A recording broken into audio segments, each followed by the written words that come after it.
Hello, welcome to the channel and thanks for joining me. Today we're going to take a look at this JVC RC-838, quite possibly one of my favourite radio cassette recorders of all time. I mean, just look at it. It's rugged, it's large, it's got loads of knobs, buttons and switches. There's some gorgeous detailing on here, from the Star Wars-esque tweeter covers to the spider eye display of the stereo mode indicator. Huge VU meters on here. You can use it as a standalone system, especially this being the Mark II version that plays metal tapes as well. It's also got lines in and out and a phono stage as well, so you can hook it up to your record player or turntable and use it as a central part of your hi-fi system. I just think this is a beautiful bit of kit. It's beautiful to the point of being vulgar actually, or is that vulgar to the point of being beautiful? I'm not sure, one of the two.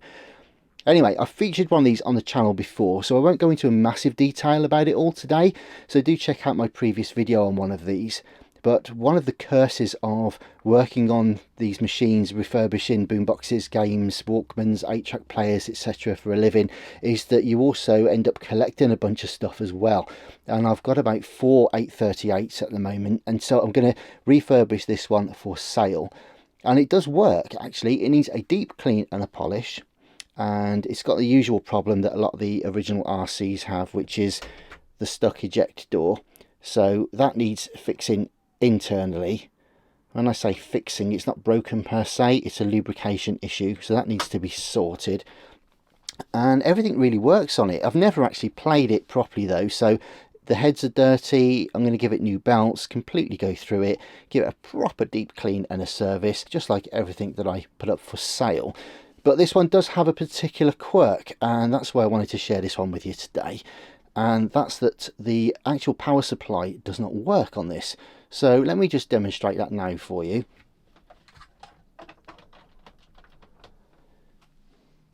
If I plug the mains in on this particular unit, you get absolutely nothing at all.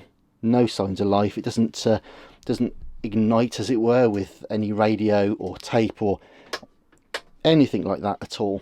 But if I use the DC adapter, so I'll put 12 volts into the DC,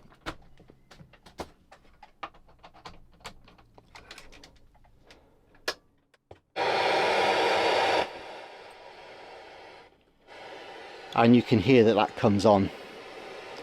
So it works fine off of the direct current there, but just to reiterate, if I plug it in through the mains, it doesn't work. So what's going to be the issue with that then? Well, it could be anything really, from the power transformer, either the primary coil or the secondary, or maybe the rectification diodes, or something's going on there that's stopping the correct DC, or any DC in fact, getting to the board.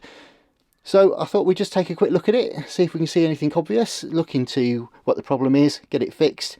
So stay tuned, let's get this on the Tower of Destiny, crack it open. Okay guys, the back is now off, and there is a reason on the back cover why it says risk of electric shock, do not open.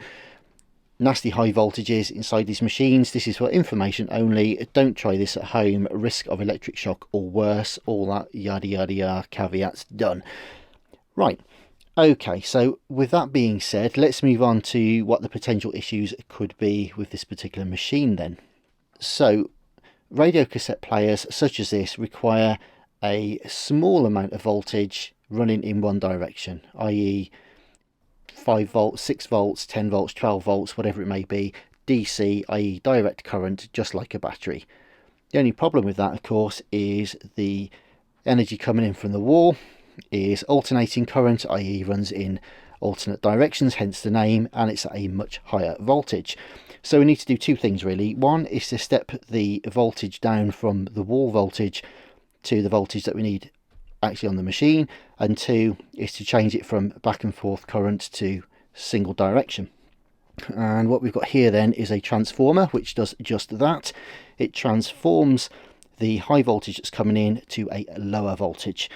So to that end, we've got a situation here where we've got two coils, and in the UK, for example, we need something like 12 volts to run this machine, and there's around about 240 volts coming in.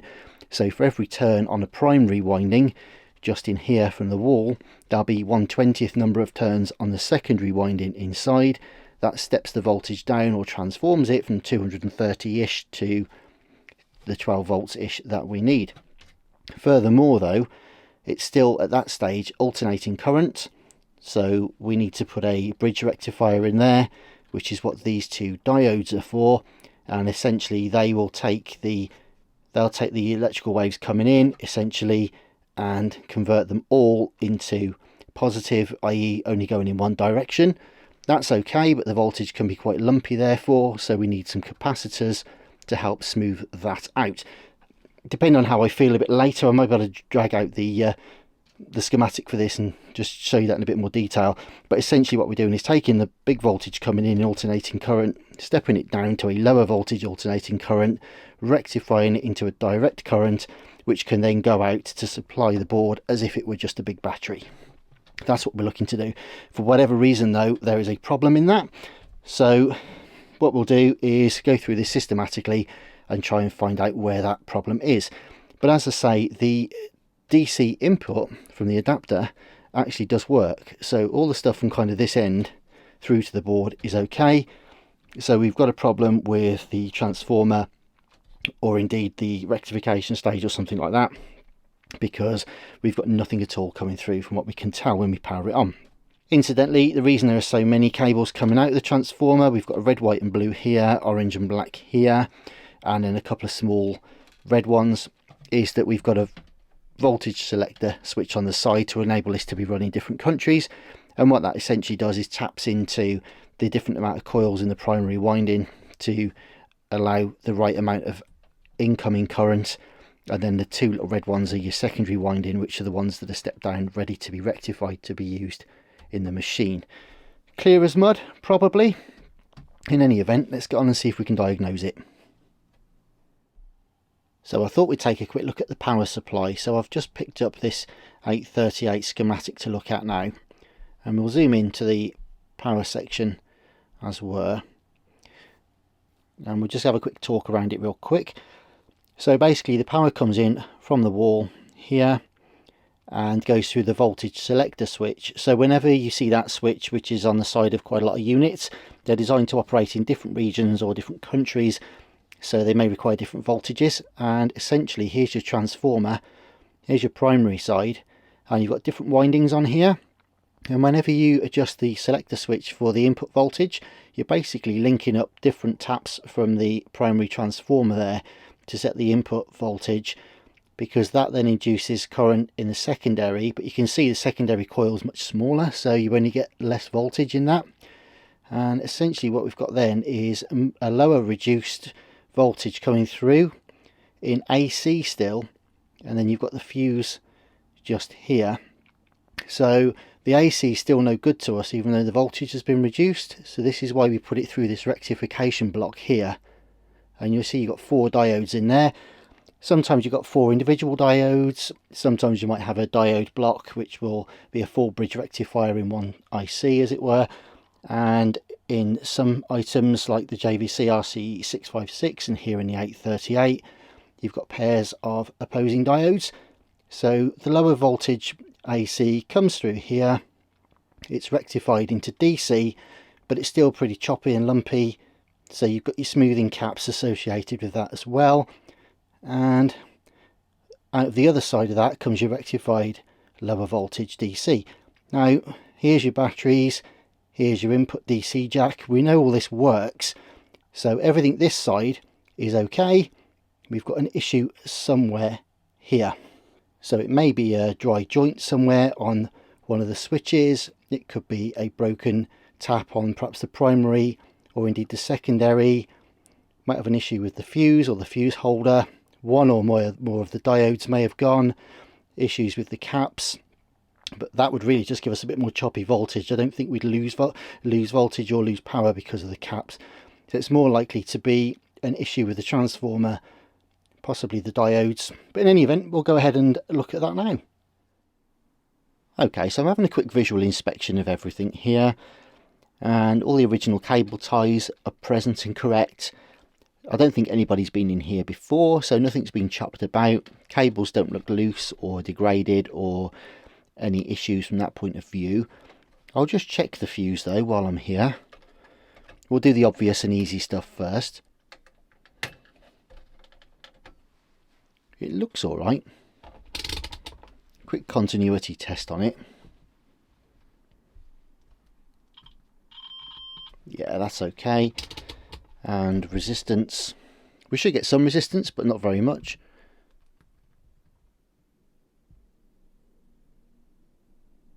There we go. Yeah, less than 1 ohm, but that's all good.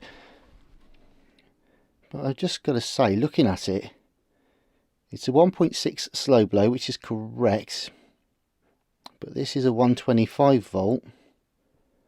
Interesting, Mr. Bond. Okay, let me just find a replacement fuse here. Okay. And that is a 240 volt, or 250 volt. And yep, good resistance on that. And continuity is good. So we'll put the new fuse in anyway. Right, so just as a sanity check again, if I plug the DC adapter in, we can hear that power up okay. And then with the AC adapter, hands very clear of the unit.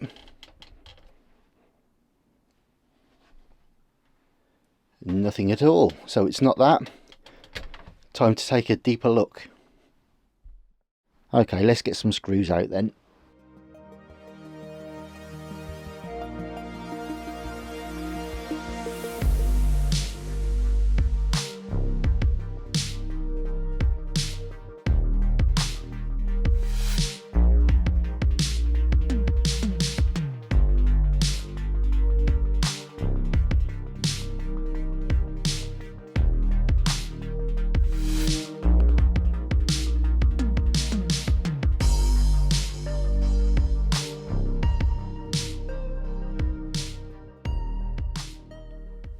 Okay guys, well everything's out here and I couldn't get any sensible readings at all. Everything seemed to show infinite resistance, as it were, and normally you'd get something or other off the board, even, you know, even if you leave it in circuit, but very strange.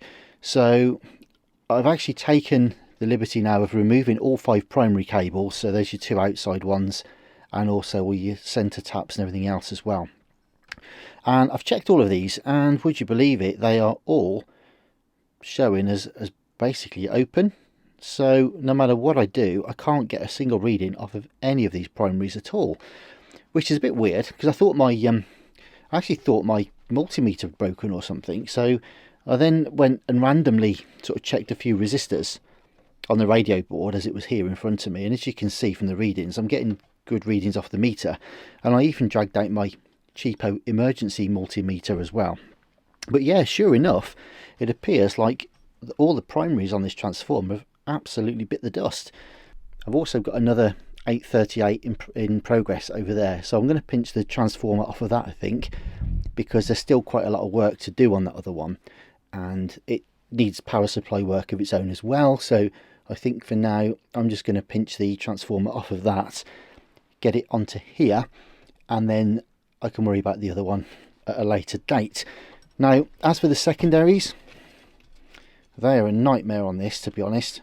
So the secondaries kind of go, they're bound up on all these different subboards and everything in here. I tried to separate them all out, but they're soldered through, and it's all just a lot of work, to be fair. So I think what I'm going to do is just clip these secondaries back. They're at a much lower voltage, so I'll be able to solder those back up and put some heat shrink on them. They'll be perfectly safe and serviceable. But otherwise, they are, yeah, it's going to be a lot of work to try and split these different boards out and everything, just for the sake of 2 cables. So anyway, next job then is to go and get the transformer off of the other unit, and yeah, hopefully this should do the job. Okay then, so just a real quick recap. We've got the old unit here, the new one here, and the secondaries for the original unit I think were actually okay. And indeed they're giving me just under an ohm of resistance, and hopefully we'll get the same then from the replacement.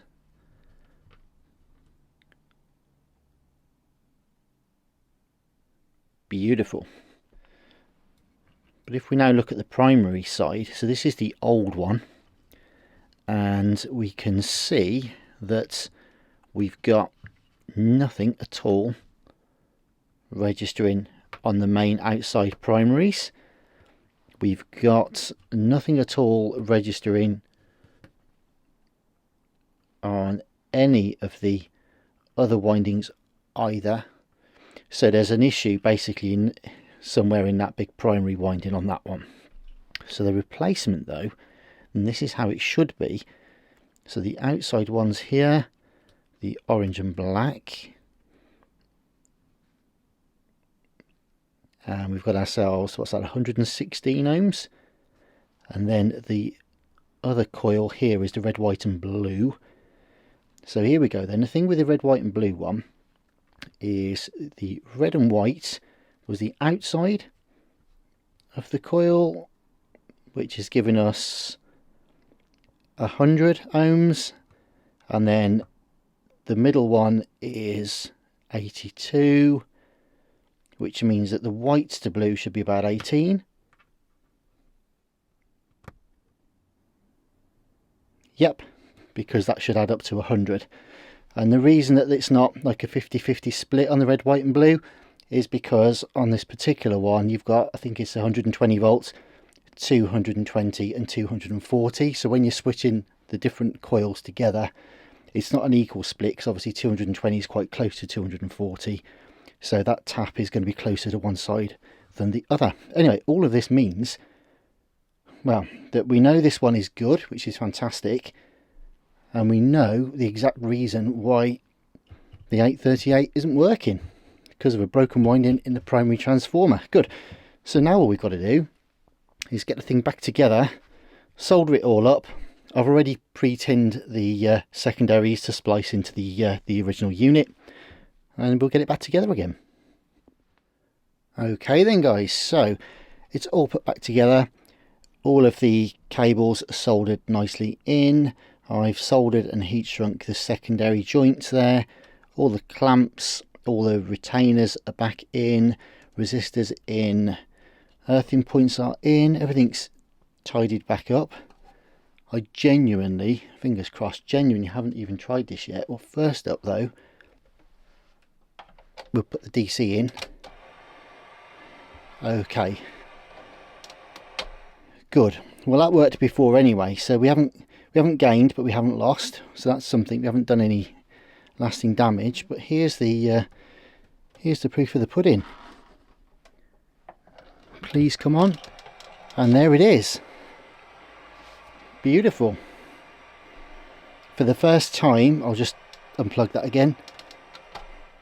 But for the first time in some while, I mean, this has been on my shelf for a couple of years, just waiting for me to get around to doing this. It's working a treat again now, so beautiful. I'm really pleased with that. Really pleased with that. So, yep, it was a fault in the primary circuit in the mains transformer. All sorted now. All that remains is to go ahead and rip it all apart, give it a good service, replace the belts, clean the tape path, lube the cassette door, give the whole thing a deep clean and a polish. But for today, that is all. So I'll be back potentially with another video finishing this off, but I've got one already out on an 838 for about change, so do check that out if you're interested. Thank you very much indeed for watching. Thanks for your time, always appreciate it. Please remember to subscribe if you're interested in vintage items, boomboxes, vintage games, 8-tracks, all sorts of stuff. So you guys look after yourselves, and all the best for now. Thanks again. Bye bye.